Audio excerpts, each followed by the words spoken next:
সাগরদ্বীপ খেপুপাড়ার মাঝে আছড়ে পড়বে রেমাল। জেলায় জেলায় জারি কমলা সতর্কতা। সমুদ্রে শক্তি বাড়াচ্ছে ঘূর্ণিঝড় রেমাল। এখনো সেটি ঘূর্ণিঝড়ে পরিণত হয়নি। আগামী 24 ঘন্টার মধ্যেই সেটি শক্তি বাড়িয়ে ঘূর্ণিঝড়ে পরিণত হবে। তার জেরে আজ থেকে উপকূলবর্তী জেলাগুলিতে শুরু হয়ে যাবে ঝড় বৃষ্টি। 60 থেকে 70 কিলোমিটার বেগে বইবে ঝোড়ো হাওয়া।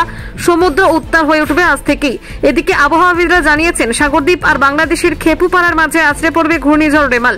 রবিবার মধ্যরাতে ল্যান্ডফলের সম্ভাবনা রয়েছে। ল্যান্ডফলের সময় গতিবেগ 100 থেকে 120 কিলোমিটার হতে পারে। তার জেরে সুন্দরবনের বিস্তীর্ণ এলাকা প্লাবিত হতে পারে। ঘূর্ণিঝড়ের ল্যান্ডফলের দিনেই আবার ভরা কটাল রয়েছে, কাজে পরিস্থিতি জটিল হতে শুরু করেছে।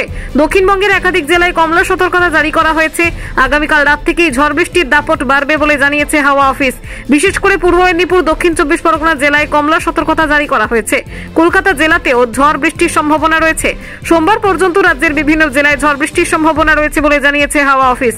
কলকাতায় 90 কিলোমিটার বেগে বইবে ঝোড়ো হাওয়া, এমনই জানিয়েছে হাওয়া অফিস। অন্যদিকে সুন্দরবন এবং পূর্ব মেদিনীপুরের উপকূলবর্তী এলাকাগুলিতে 110 কিলোমিটার বেগে ঝোড়ো হাওয়া বইবে। 24 পরগনায় জারি করা হয়েছে ভারী বর্ষণের লাল সতর্কতা। কলকাতা সহ 4 জেলায় কমলা সতর্কতা জারি করা হয়েছে। প্রসঙ্গত উল্লেখ্য, কয়েক বছর আগে ঘূর্ণিঝড় ইয়াস হাজির হয়েছিল এই সময়। ঠিক সেই সময় ফের হাজির আরও এক ঘূর্ণিঝড়। 26 মে মধ্যরাতে সাগরে আছড়ে পড়বে রেমাল। সুন্দরবনে মাইকিং শুরু হয়ে গিয়েছে। নিচু জায়গার লোকেদের নিরাপদ স্থানে সরে যেতে অনুরোধ করা হচ্ছে।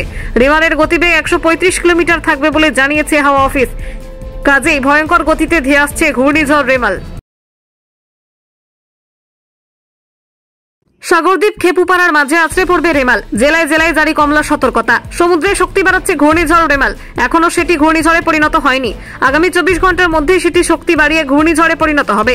তার জেরে আজ থেকে উপকূলবর্তী জেলাগুলিতে শুরু হয়ে যাবে ঝড় বৃষ্টি। 60 থেকে 70 কিলোমিটার বেগে বইবে ঝোড়ো হাওয়া। সমুদ্র উত্তাল হয়ে উঠবে আজ থেকেই। এদিকে আবহাওয়াবিদরা জানিয়েছেন, সাগরদ্বীপ আর বাংলাদেশের খেপুপাড়ার মাঝে আছড়ে পড়বে ঘূর্ণিঝড় রেমাল। রবিবার মধ্যরাতে ল্যান্ডফলের সম্ভাবনা রয়েছে। ল্যান্ডফলের সময় গতিবেগ 100 থেকে 120 কিলোমিটার হতে পারে। তার জেরে সুন্দরবনের বিস্তীর্ণ এলাকা প্লাবিত হতে পারে। ঘূর্ণিঝড়ের ল্যান্ডফলের দিনেই আবার ভরা কটাল রয়েছে, কাজে পরিস্থিতি জটিল হতে শুরু করেছে। দক্ষিণবঙ্গের একাধিক জেলায় কমলা সতর্কতা জারি করা হয়েছে। আগামীকাল রাত থেকেই ঝড় বৃষ্টির দাপট বাড়বে বলে জানিয়েছে হাওয়া অফিস। বিশেষ করে পূর্ব মেদিনীপুর, দক্ষিণ 24 পরগনা জেলায় কমলা সতর্কতা জারি করা হয়েছে।